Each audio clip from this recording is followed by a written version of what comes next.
In today's video, I'm going to teach you how to set the duration of text timing in Canva. If you are creating a video, a reel, or a presentation, controlling exactly when your text appears and disappears helps your message land clearly and keeps your visuals clean. Start by opening your design in Canva. Once your project loads, click the text box you want to time. This tells Canva which element you plan to control on the timeline.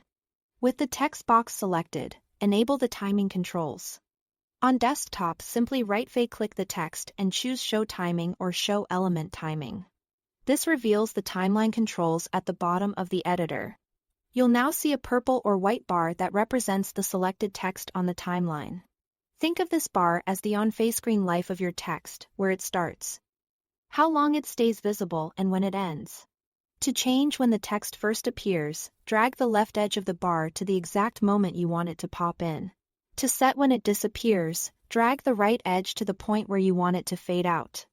As you adjust these edges, you are defining the duration. Shorter bars make quick callouts, while longer bars keep the text on screen for more reading time.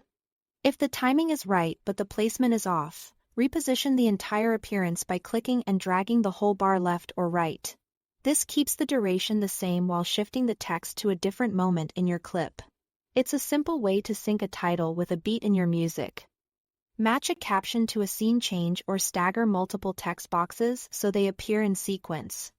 When you've adjusted the start, end, and placement, press the play button in the editor to preview your timing in real time. For a clearer view of pacing and readability, use full screen and watch the flow from beginning to end.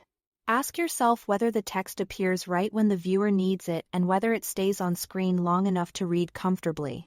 If not, make small tweaks by nudging the edges or sliding the bar, then preview again. You can apply these same adjustments to any text box in your design to build a clean, well-timed visual narrative. With just a few drags on the timeline, your text timing will look intentional, polished, and easy to follow. Thanks for watching.